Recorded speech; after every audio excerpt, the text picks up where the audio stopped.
What up, my freaks? RuinousInsight here with part 16 of my Total Warhammer II modded Throgg campaign. So as we saw last time, we have conquered Marineburg over here, so that is going to put a huge dent in this faction's ability to stay viable, as that was, I believe, the vast majority of the money that they were making. Now granted, the AI cheats, so it should still probably be able to support a couple armies, as I've seen AIs with a single settlement have like 2 or 3 armies. So it won't probably do too much, but it will do enough for them to not be as much of a threat, especially since we can now sit in Marineburg and use it as a base to destroy all the rest of this stuff. Plus, Wulfric has now gained enough money to be able to build the Marauder Champion's Kingship, which means we can retrofit his army a little bit and replace the regular Marauder with the Champion variety, and hopefully soon tech towards the Marauder Whalers instead of the Marauder Hunters to upgrade these guys as well. Plus, we're going to get a bunch of Skinwolves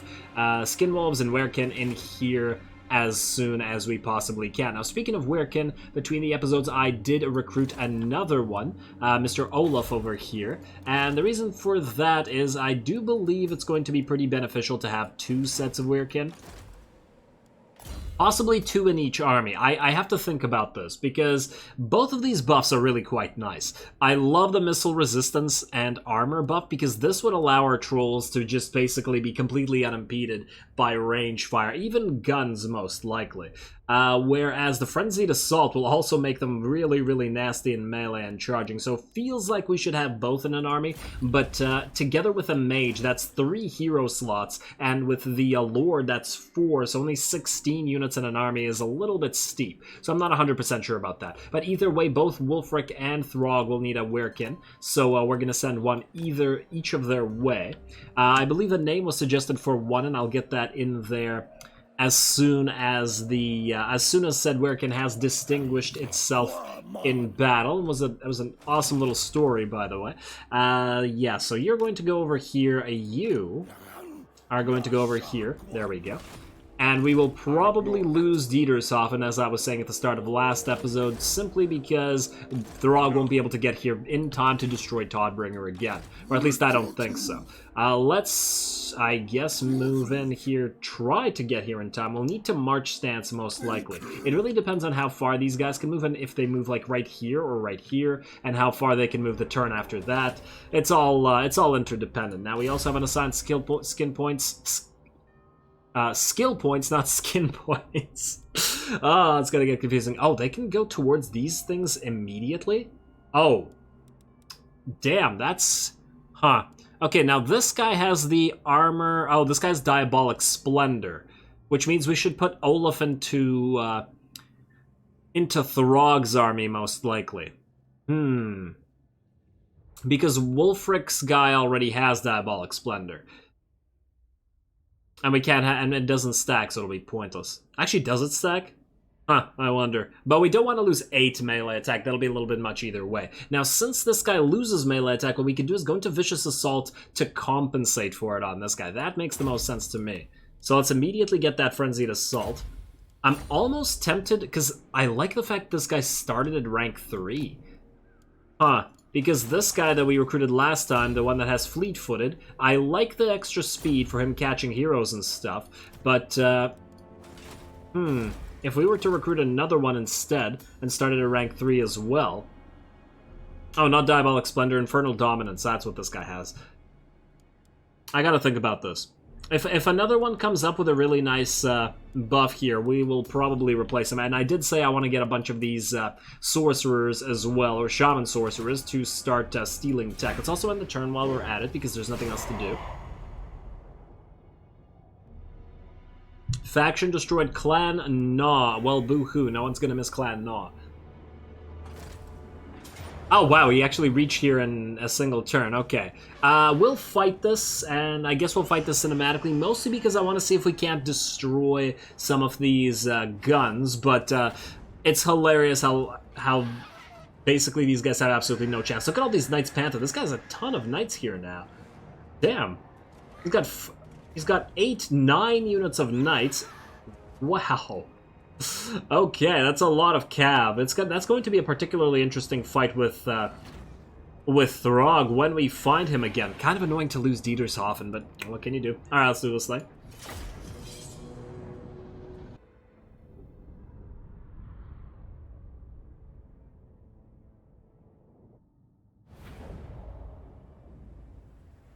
Okie dokie, here we go. Very basic setup. We're going to get absolutely annihilated. Like, we have no chance whatsoever. Unbuffed Marauders are not going to be able to do anything to the insane armor that all these knights have. We only have one simple goal. Wait for the army to move away from their artillery and destroy them with our Norscan hounds. We can also have a nice view of the charge of the knights into our forces. Gotta give the enemy a little bit of a spotlight this time. So let's speed it up to the max while they move it on up. And while we charge the artillery over here, they've already moved away from this one. The great cannons appear to have been targeting the wolves for some reason. So good luck with that. These poor fools. Should have stayed with the army. And there we go, they're all going to be dead. The enemy is going to move a warrior priest in, and we are going to try to attack him, but then move the hell away, because he does too much damage and hurt us quite a bit. And plus, he has a lot of defense and resistances and stuff. Anyway, the enemy moved up, but they don't immediately attack. They try to make use of their Hellblaster volley gun to... I was about to say siege us, but just to do some of that range damage. Doesn't do a crazy amount of damage, but a fair amount. The enemy honestly should have just stayed back and used its crossbows and stuff, but maybe the AI realized that it really doesn't need to. Because they will attack in a second. You know what, let's just speed it up until that happens, shall we? There we go, and now they have moved away from their second set of artillery units, and that's going to be ideal for us. The enemy knights are moving up, and let's watch them charge and just decimate our own troops. I do tell all of our range units to try to attack, and the enemy actually charges straight through our formation and into the range units back here, which is pretty damn nice. Good job, Knights Panther. I'm killing those poor Marauders. Then we got more Knights charging and doing the exact same thing to these guys. This is the Reiksguard by the look of them this time. Don't look like Knights of the White Wolf to me. There we are, and we do try to send in all of our supporting units to try to do the whole damage them thing, flank them, surround them, but we're gonna do nothing. They have way, way too much armor. And the Diamond Formation gives them... Huh. Basically all bonuses. Minus 10% speed is no kind of loss at all. What the hell? Diamond is just superior. Certainly better than nothing. What's the other? The other stance is Wedge or something. A Lance. Okay, Lance. It gives minus 5 melee defense. So this one actually does have a debuff, but does fairly decently increase the charge bonus as well as the acceleration and stuff. As you guys can probably guess, the enemy artillery is now dead, but our army is going to follow suit very, very shortly. Oh look, all the Marauder. These are the Marauder champions, right? Yeah. And hey, we got, this is an Empire captain. Man, we're gonna get like no kills whatsoever. Oh, the dogs will have done everything. Look how little damage the knights have taken, whether it be against spears or marauders with great weapons or anything. It doesn't matter whether they're shock cav or any other kind of cav. They absolutely annihilate all these guys. Who's the most damaged? I think the most damaged is Todd. I don't actually know whether he was damaged before or whether he landed in the midst of one of our troops and that's what damaged him. Wait, it looks like this Knights Panther unit was the one that got the most damage, and I guess it did get surrounded by Marauder Spearmen and Great Axes, but even together, they weren't nearly enough to do anything there, and the rest of our army should be done. Getting a last set of Norscan Spear Barrage into the enemy formation, try to do some damage, and I dropped it right on top of all this, and it apparently did nothing, because once again, all these units have insane amounts of armor, so very, very ineffective. There we go, I'm going to just speed it up, because this battle is very much over.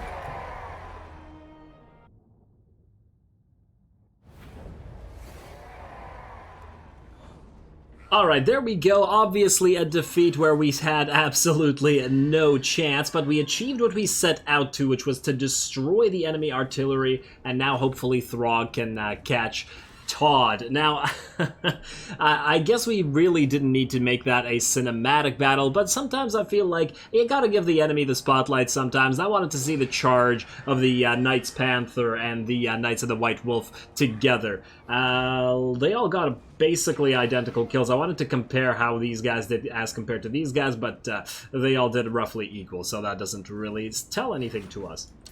Todd, you're still a coward for running away, though. Alright, well, we are going to have to see whether we can retake Dietershofen. I hope what doesn't happen is that these guys immediately sail out to somewhere like Ice Drake Fjord or Longship Graveyard, because those places aren't going to be able to defend against that stack either. It's too big a stack.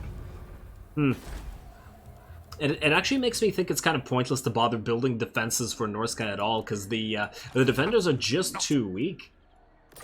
Just because they did, like, no damage to any of the units there. The Knights Panther have 125 freaking armor. 136 on the Reiksguard and 130 in the Knights of White Wolf. That's more armor than Chosen, I believe. So that's pretty intense. Whatever. Alright, so technology research, minus 10% recruitment for Marauders. Don't really care about that, but we do care about getting the other Marauder upgrades. So let's go for... missiles, armor for infantry, Marauder Chariot, Marauder Cav. I want regular Marauder upgrades. Marauder Berserkers and Champions. All Marauder units. Okay, yeah, so we gotta go through this line. Technically, we should do this and then this. Yeah, let's do that, and then we'll upgrade the beasts after that. It's funny that we're not going for the beasts despite having a beast army. It's just that it feels like the beasts don't really need it. Okay, so here's the thing. What we now need to do is move close enough to where Toddbringer knows that we're here, but not close enough so that he can attack us in march stance, which should be... I think we can actually move all the way to the edge of this. Like, right here. Yeah, and he will just barely be unable to reach us. Now... Here's the question. Do we pop... Okay, I feel like we definitely have to pop the Fimir Bale Fiend into the army. The question is, who do we get rid of? I feel like we need the melee line, and I also feel like we've been getting the least amount of value out of the Marauder Hunters with the axes. They're very hit and miss. So I think we'll get rid of those. Almost tempted to get rid of the Norscan Warhounds as well.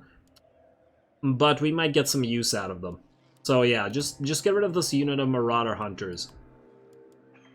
We gotta replace all this stuff with Fimir and stuff anyway. Let's see, you... Gonna go in there. Now, do we also pop the Werekin in there? The thing is, I feel like it won't be too helpful in this particular fight with Todd, simply because it doesn't really do anything right now. And that's another reason why I wanted to get it at level 3. Oh, plus you, Olaf, are the one that's going to go into this army, because you're the one with Infernal Dominance. As you don't... As Wulfric already has that, so you can't go into Wulfric's army. I just remembered that. Okay, so that kind of decides it for us. Why is this guy out here by himself? What are you doing? Can we attack you? I wonder if we can attack you. And how far you'll go away if we do. What? He was in March. What the hell? Okay, the AI went insane again. How to resolve that, obviously. Free levels. Wulfric still managed to get himself hurt somehow. I guess he fought the duel, which is, you know, makes sense for him, but it's kind of hilarious that he still managed to get himself hurt. Let's see. If an honorable thing to do. Now, we could move you all the way up to Gorcel and take it. But the thing is, these guys could have several full stacks here, and I think we need to heal up to full rather than risk that. So we're going to do that. Marienburg, we also going to need to buff you so that you don't die. Wulfric, you can now recruit 27 Marauder champions. Okay. That's pretty nice. Oh, great weapons and regular ones. I was like, wait, there's two? Yeah. Okay, so I think here... I don't think anybody's close enough to attack us here, so we should be able to just replace all 4 of these regular Marauder units, right? And let's just compare. 45-45 versus 40-63. Huh. Now here's another question. Do we bother with the great weapon ones? Because we're using Berserkers as our damage dealers. So maybe we don't need that many.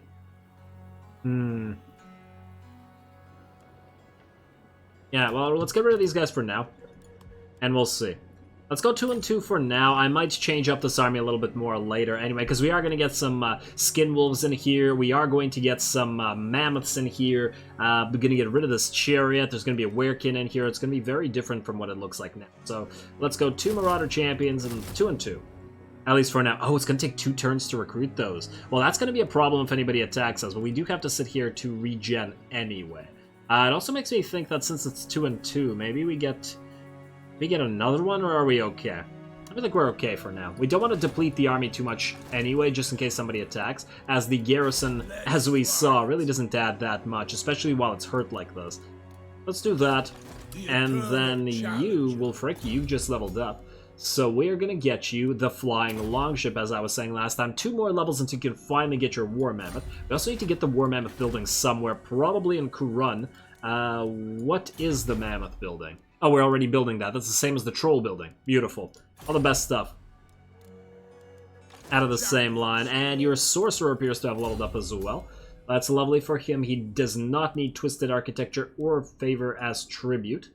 We're going to take Kindle Flame, and I believe we're going to go with the Flaming Sword of Ruin, because unlike Cascading Cloak, which is a single target ability, although popping Cascading Fire Cloak on Wolfric while he's dueling somebody will give him the 40 melee defense for that, for 25 seconds, which will keep him alive to fight. The only thing is the Flaming Sword of Ruin, does affect all allies in range, so we're going to get a lot more value out of this. And I didn't know, was it always base missile damage as well? What the hell? Pretty damn nice. Alright, well, let's do that. It's not like we're gonna level. It's not like we're not gonna level anymore soon. Anyway, there was a name suggested for the Berserkers. I believe it was the first. It was either the first unit or the second unit that had proved themselves, but I don't remember which one. So I'm just gonna go with the first. The Question Axers. There we go. Okay. Now you are good, and do we have money to spend? Yes, we do. More Dark Elf building and more Dark Elf buildings. It's all about the Dark Elf buildings. And in fact, you know what? Let's give Harganeth another gift of cash while we have it. Don't waste my time with petty intrigue. What are we at? 14? It's not bad. Offer payment. Here, have yourself definitely a small gift. Agreed. I'm just going to do this every turn until she's willing to go for non-aggression. I really would like the trade, as well as not having to ever go back up here and deal with this. If we maintain decent relationship with the Hmong and the Gormadni, they will eventually confederate with us, so that won't matter. And yeah, they hate us now, and they hate Wintertooth, and they hate the Great Power. But eventually. Bloodthirsty. We'll see. I doubt they'll attack us, and if they do, we could get a temporary lord out there. Wow, it's suddenly laggy for some reason. Not sure why that happened. Okay, now it's good. Alright, anyway, let's end the turn. Let's see if Todd stays here or sails out to Icedrake Fjord or Longship Graveyard. We're gonna fight him either way. You're going to Wolfric unless we get a level 3 near Wolfric as well. United against us, Eatane. Okay, well, not surprising perhaps, but kind of annoying, as we have more than enough stuff to deal with right now with our only 2 lords. Really would like to get another army out there. Oh, Reichland moved, and they didn't move out of Diedershofen. Well, they are going to get some defenders there out of the garrison, but I think we should be okay. Especially since they no longer conduit to chaos. Hello. Unworldly gift. Your people have unearthed a rift in your lands, linking it to the realm of the gods themselves. The blood you have spilt has indeed won their favor, for now your warriors can soak up divine power directly from this rift, restoring their vitality, closing their wounds, and infusing them with new strength to bring further death and destruction to your enemies, also turning them to chaos spawn. Okay, can you attack this immediately? You just barely can't reach it. Frickin' hell, that's annoying. Not likely. That'll allow the garrison to buff itself up some more. Oh well, what can you do? We're gonna move right... Wait, do you need 25% or... Yeah, 25%. Right there. We're not gonna ambush. If they want to attack us, they're perfectly welcome to. If they want to sit there, will sit in a raiding stance out here. What would be unfortunate is if these two worked together, but I guess we'll see. Okay, now you assassinate this guy. Whoa. Extremely unlikely, but I'm kind of willing to risk you because we could technically get a new Wirkin next turn here. Because we will have this building ready.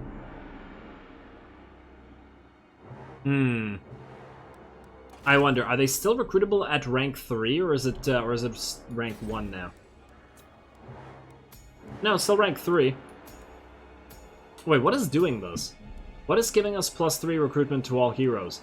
Recruit rank, Norse control, and ice troll. Yeah, I would have loved to get those, but damn it, Throgg just keeps getting distracted by everything. Let's see. Hero action cost, hero recruit rank. That's only for Fimir Balefiends and it's +5. All our other heroes are getting a +3, but I don't know what it's from. Huh. No, seriously, what's that from? Is it Marienburg Port? That what's doing it? Undeniable. No. I don't care that much. I just like to know when it'll go away, because that's going to be when we won't be able to do that or make use of it anymore. Is it something that Wolfric has? Doesn't look like it. Huh. Oh, whatever. Whatever. You know what? You're gonna try to assassinate. If you die, we're gonna replace you with a level 3 anyway. Sorry, Egrim. And you failed and you didn't die. So now I don't know what to do with you. Because we have to replace you anyway. Ah, damn it. Okay, well. Unassigned skill points, yeah, that's you. And we're going to have to build some stuff. We're going to fight with Throgg next turn. Wrecker's Point. Well, we're going to try to do the same thing. Get that guard shack in there, hopefully before it gets attacked. Sarl encampment, yes, go to rank 4, please. Albion. Whatever it was, we no longer have enough money. It was the tribal stronghold, okay.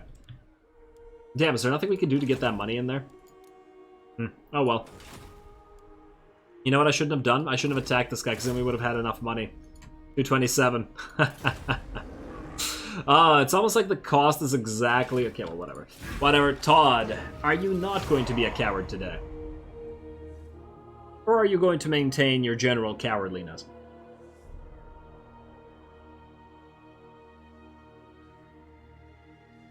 Please move faster. I really should change the speed of that animation. I usually don't let them do that, which is why I haven't. Foreign trespasser raiding. Oh no, Harganeth, they're raiding us, and you're insane, Boris. You're absolutely insane. We're also in an encamp stance, so we're getting melee, attack, and leadership buffs. Okay, well, enjoy dying, buddy. Obviously, this is going to be a cinematic battle, but since the last time was one as well, this is going to have to necessitate a ye old cut. There it is, and cowardly old Todd seems to have gotten cocky after defeating the very, very weak forces at Dieterschaffen. Let's see how that serves him.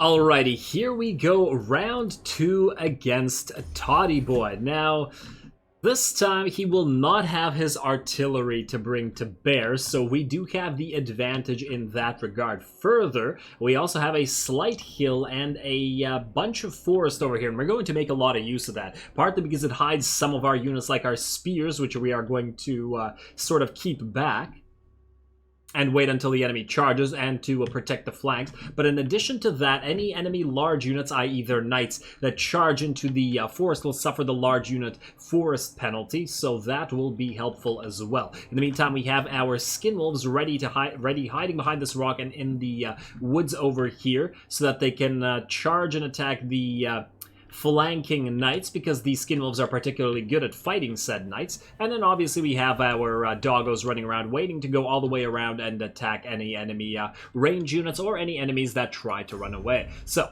Let's see what we can do here, shall we? The enemies certainly have a lot of buffs, and their knights are quite strong, a lot stronger than our marauders, but about even with our trolls in terms of stats. Now, the trolls have much lower melee defense, but they have much higher melee attack, and it sort of balances out.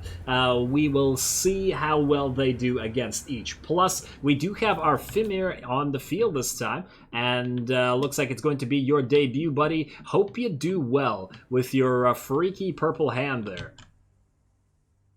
I never noticed that. Huh. Wait. Are those symbols, or is it carrying around some kind of stone or something that's made of this purple stuff? Yeah, it looks like it's part of its belt. It's like a rune. Wait, is its hand made of stone? What is that? Huh. Hellboy, is that you? Okay, anyway. Alright, here we go. The first enemy units are going to move up. It's going to be a single Knights Panther unit. We're running across the field, and up the slight elevation we have here, we have Throgg and Throgg charging in from the distance to try to stop them well short of the enemy, of our marauders, rather. And the reason for that is so that we can spray them down with all of our javelins. In fact, they even move away our marauder units so that they don't get killed by the javelin spray. Going to play this one a little bit more carefully than I usually do, just because the enemies have some fairly threatening units and a lot of mobility, so we should try to maximize our damage and our rock, paper, scissors tactics sort of deal. Anyway, these guys are taking quite a bit of damage to the javelins, but the AI is doing a good job actually rushing them past Throgg and Throgg. We do maintain our Sons of Throgg here to try to keep them penned in and not going after the relatively fragile melee infantry. Over here we have enemy units charging in as well, but we have the melee trolls, or melee trolls as opposed to the range trolls. We have the ice trolls among the melee infantry so that they can help take the brunt of charges and still do a lot of the damage, as well as apply the debuffs that they have. So that's okay. The marauders on the flank immediately start taking a lot of damage. These are the ones that don't have the trolls among them, so that's not surprising at all, but we do have our units of marauder hunters getting ready to move around and attack these guys in the sides. We also have our other flank over here. The enemy is going to try to charge our range units, but they hadn't seen our marauder spearmen over here, so we are going to try to charge them as well.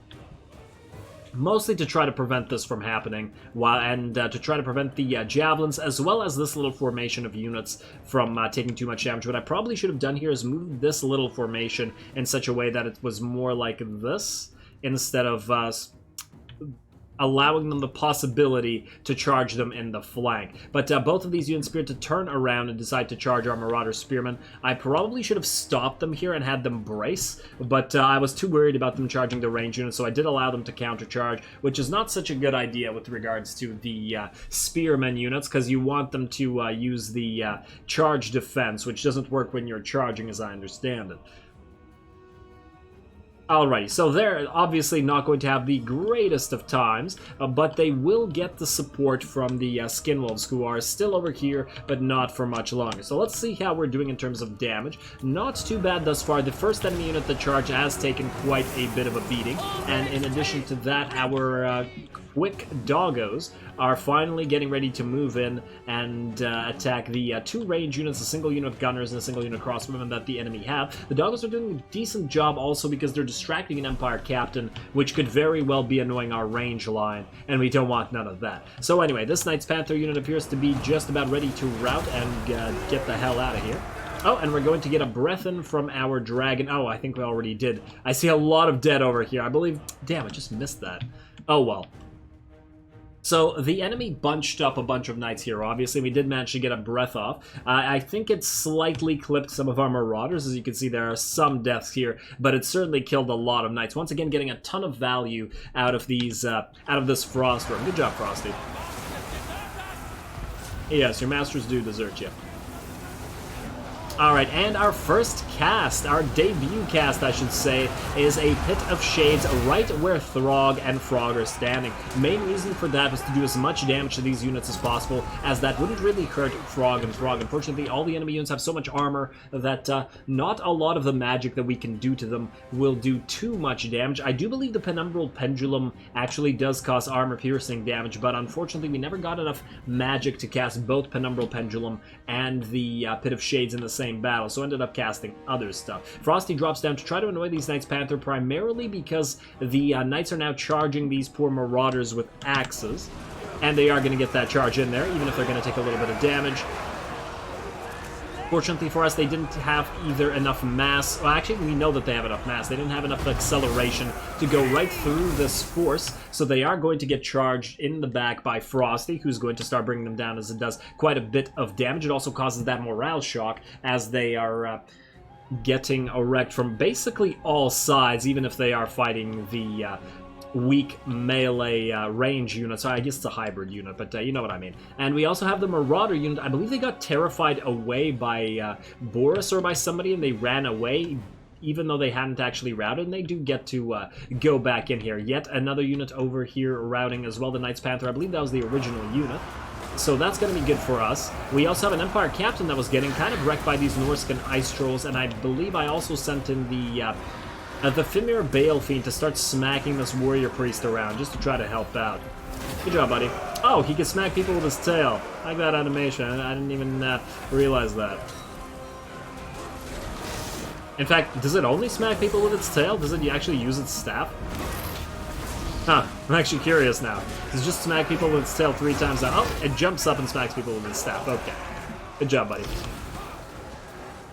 Alright, so as you can see, the Knights have taken quite a bit of a beating. The Frozen Flesh Rippers trying to chase one unit of Knights Panther off the field, trying to kill them before they come back. Unfortunately, over here, these 2 units that, as I said, were going to make these Marauder Spears have a bad day, they made good on that promise, deleting the unit, essentially. They're at 31, and they're going to keep dropping as those units kill these stragglers off. Fortunately, the Skinwolves have moved in, and they have started doing quite a bit of damage. I believe all the damage to these Knights of the White Wolf came from the Skinwolves, because I just switched the Marauder Hunters to help out with this when the Marauder Spearmen died, I believe. But either way, that's pretty good. Before, these Marauder Hunters were attacking these Knights of the... or Wolfkin, rather, which you can see have already dropped and are basically already dead. I think that they counter... they actually countered the Norscan Ice Trolls fairly decently, as they did quite a bit of damage to them. Because I don't think that was the Knights, because none of the other Knights hurt the Trolls at all, but that particular unit was quite hurt. So it looks like that was it. Now the enemy Knights are actually moving around, trying to keep our doggos off the backs of their range units, which is probably a great use for them. Kind of unfortunate for our Frozen Flesh Rippers, who are going to take a lot of charge damage to this, and we will have to move them out. Damn, these wolves are huge, though. They're the size of the horses. I mean, damn. I never actually realized how big they are when in scale like this. If only they were a little bit less fragile. Okay, so what do we got here? Okay, the Teutogan Guard were actually fighting Throgg, and you can see a lot of their corpses as well as some knight corpses around him. I didn't really zoom into this, but he was just standing here all by himself, getting their... making use of his vile troll blood or poison troll blood, whatever, and damaging those guys. That was a pretty interesting matchup, and he did come out on top in the end, and even took more damage from some range units. Look at him chasing after them. Hey guys, come back. Come back and fight Throgg. Now, he certainly did take damage. I believe he dropped to about 25% HP, but he does have troll regeneration, so we're not super concerned about him. In the meantime, Throgg has taken no damage, but he has been moving around, mostly trying to annoy enemy heroes, try to debuff them, as he has that debuff, and try to prevent them from running away. On top of that, Mr. Boris Todbringer, he's been distracted fighting the single spearman unit the entire battle. I don't know why the AI decided to do this, but it doesn't really go well for him because he doesn't really kill the unit, and Frosty can come in and do a lot of damage to him as well. And let's just take a look at the battle. It's certainly devolved from the neat and clear lines that we had earlier, with units running back and forth. Obviously, some routing and some coming back, as we don't have enough to enough fast units to ensure that they don't come back. In fact, the range units that belong to the enemy are actually still alive, just because we don't have all those units. And looks like over here we have an enemy hero. It's an Empire captain getting hosed down by the Marauder Hunters with javelins. Throgg, or Throgg rather, is now just chasing around hurt units, and the reason for that is I wanted him to regen a little bit. Didn't want him to take any more damage, just in case we had to fight next turn as well. So it felt like the right thing to do. Keep him more or less full HP. Some of the enemy units are going to come back, but it should be okay there. The Skin Wolves, of course, with their speed, are able to chase down and just wreck the Knights of the White Wolf over here. You can see all their corpses lying around on a hill as well. And the Norsca Ice Trolls, despite not being fast enough, are certainly helping out. This one unit of Reichsguard still alive, and I think that's probably the AI's MVP unit, just because it did so much damage to these spears and then was able to back off. So great job to these Reichsguard. Credit where it's due. There we go. They are going to try to move away, but obviously they aren't going to be able to get too much of a purchase here, because we were able to move a Marauder unit from the center of our formation back here just to try to protect these guys from any other charges, and I do believe that's the end of the battle. Mr. Todd now does try to run away, and we can't really keep him there. Unfortunately, I think I kept the Marauder spears on guard, so they stayed there. And now he's trying to get away, and he does get Melkov's Mystifying Miasma on him, as well as a Breath. He has barely any HP remaining, but because of the Melkov's Mystifying Miasma, he is quite slow for a few seconds. And then Frosty is able to actually catch up and try to nom him out of the air. That was a miss. That was really wide, Frosty. I do purposely move him up and then have him attack. And down goes Todd yet again. Nice try, buddy. Nice try, but not so nice, you filthy coward. Alrighty, so that's the end of the battle. We're going to chase down all the units that we possibly can, because we have to, because they will come back next turn as they attacked us, so they will back off. But I think that was a pretty nice battle, and a lovely little victory pickup for us. In fact, I really enjoyed this battle, certainly because there were some tough times. Several of our units got quite badly damaged. And there were some very tough units that the enemy had in with regards to all these knights. Yeah, alright, let's just speed it up to max. We don't really need to watch the chasing around. Ooh. And great job to several of our units. Once again, I was very impressed by the Skin Wolves, by how much value Frosty brung, probably several other units as well. We'll take a look at that when we see their damage values and their kills.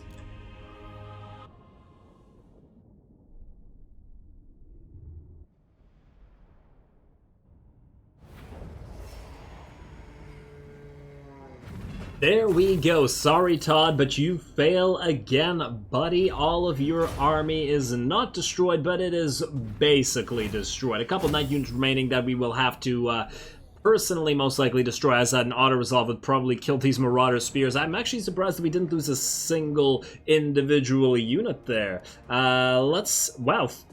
Todd did actually a fair amount of damage, 16k. How much did Throgg do? Only 8k. The hell, Throgg? He was right in the middle of stuff, too. Come on, man. We've seen you do way better than that, buddy. Gotta get to work on that. 15.6k for our caster. New, but that Pit of Shades did drop and did some decent amounts of damage. Plus, he did help out in semi-dueling one of the enemy heroes. I don't remember which one. I think it might have been the Warrior Priest. Let's see. Everybody else's damage, as always. The Dragon cleans house, 69 kills, and he brought down Todd himself at the end there, so, you know, probably got to give the MVP to either the Dragon or to Throgg. I think I got to give it to the Dragon. Throgg was doing very, very good as well there. He was soloing the... I think it was the Great Hammers here, but I don't remember if it was them exactly. Yeah, I'm pretty sure it was. And he did quite well. Yeah, he took damage, but he also dished it out with 21k. Very, very nice. And all the other trolls did well as well. So did the doggos, and ooh, the skin wolves. They definitely showed their worth there. They were fighting the knights basically one-on-one in the trees as soon as the spear unit routed. So very, very impressive. And this isn't even a regiment of renown. So and this is not an armored skin wolf unit either. Quite lovely. Yeah, everybody did well. Okay, let's see. I guess we're gonna take the money this time. And Krasgrag, blah, blah, blah, blah, blah. Okay, you know what? Just because... Oh, man. Just because Harganeth is raiding our territory, we might have to try to pay them off for a non-aggression pact. Otherwise, they might attack us, and we don't have an army to divert up there. That's the biggest problem. Okay, annoyingly, these guys do manage to... Oh... Since this was their turn, they managed to move back into their own settlement, so we will have to fight them again. That's probably something we're going to do next episode, because there's really not that much time remaining in this one. Potion of Foolhardiness, well, because it's something. Recruiting shortage, well, we're not recruiting anybody else for a few turns anyway. You leveled up as well, Caster. Let's get you... You already have magical reserves, and you don't get any of your fancy stuff from up here. We could get Renowned for the extra leadership. Huh. Wait, the Withering doesn't reduce armor? I could have sworn it used to reduce armor. Now just, Wizard destroys their enemies from within, corroding foes' mind. Oh, wait, maybe I'm thinking of a different spell. I swear there was something that reduced armor, but I could be wrong. Occam's Mind Razor is a fairly decent buff, and it affects everybody if we overcast it. It's also tempting. Alright, let's go for Earthing for now. We'll go Occam's Mind Razor next. That should be very nice on the blob of trolls. 30 seconds of increased base weapon and armor piercing damage. Could make them real nasty. Okay, so yeah, you're good. What are we looking at over here? Oh, look who we have here. You're going to attack Wrecker's Point next. That is so annoying. They're just going to keep going around and taking these. Like, once again, I did say I don't really care about these territories because we are... we're Norsca, and we don't need to hold on to them. It's just sort of annoying. Let us, however... I did say I wanted to do this. Let's go to Grugzint. This should be an auto-resolve. Yes, auto-resolve this. And then what I want to do here is raise it for the Serpent, which will give us the first level of Serpent. There we go. Okay, Sword of Strife, that's swell. Yeah, that'll help. In the meantime, you're going to go into Wolfric Camp. Everybody will get their full HP on. Wolfric also leveled up, and we're going to get him... We could go for Foe Seeker. One more level until that War Mammoth. Alternatively, we could go for Monsters of the North. Wait, no, Frostbitten. Because we're going to get the Skin Wolves in his army. Otherwise, Eternal Challenger, World Walker, Campaign Movement Range. You know what, I think I gotta go with the Campaign Movement Range. Yeah, fine, go for World Walker, we'll deal with the rest afterwards. Alright, and he's almost on his map. You leveled up as well, Mr. Fireman. And you are gonna get your Cascading Fire Cloak and Evasion at the same time, so that we can go straight to the big stuff. Lovely. And we can get revered by the tribe fairly... Well, not that soon, but rank 10. Soonish. Alright, now, the buff. Unit upgrades. So we can get... Oh, wait, these are champions, so they have to have a greater gift. What about you? You have insufficient materials. What does this do? Enable contact effect, sundered armor, and loss reduction. That's what we could get on the Berserkers. Huh, I wonder what the best one is. Berserkers are obviously Coronate. Charge bonus plus 30, and contact effect bleed. Causes damage over time. Huh. Well, the double, essentially double the charge rate is pretty nice, as they will always be charging, but they'll never be cycle charging. So this feels like it would be a lot better on chariots. Especially, oh yeah, bleed is also nice on chariots, huh? Gift of the Hound seems like it'll be really nice on chariots. Wait, can you actually... Is it... No, it's Greater Gift. And the Greater Gift only gives Frenzy. It doesn't give Bleed, ironically enough. So not for the Ice Wolf chariots, but we could maybe... Can you give it to the doggos? Oh, no, that's a bestial gift. It's also different. Hound, discouraged. Actually, that isn't too bad. What about you guys? What do you get? Gift of the Serpent, and yeah, we have to wait while it... Wait, insufficient materials. What do we need for this? Gift of the Serpent. 4 per 1,000 gold, 2 per 2,000 gold, 1 per 3,000 gold. Okay, I need to double check how this works, so I no longer remember. Yeah, okay, that's not helpful. I just want to see, this gives them, oh, armor reload time reduction and sundered armor. Okay, here's the question. Will this give their missile damage sundered armor? It says contact effect. So I take it that's a melee damage, because if these guys gain sundered armor on ranged Marauder Hunters with the reload time, that would be disgusting. That'd be incredibly disgusting. Yeah, say enables contact effect, banish, lowers magical and physical resistance while increasing miscast chance, missile resistance, and range. Range would also be helpful, but I'm willing to bet that they don't get this on both melee and range. Bleed, and then you're poison, right? Wait, Gift the Crow gives regeneration. I just want to check these out before we call this particular episode here. See, probably could have checked some of these out earlier. Regeneration on Berserkers. I wonder if that would be decent. It also gives them armor. And the thing is, Berserkers do benefit from getting their armor, since they're so low in armor. It's actually kind of tempting.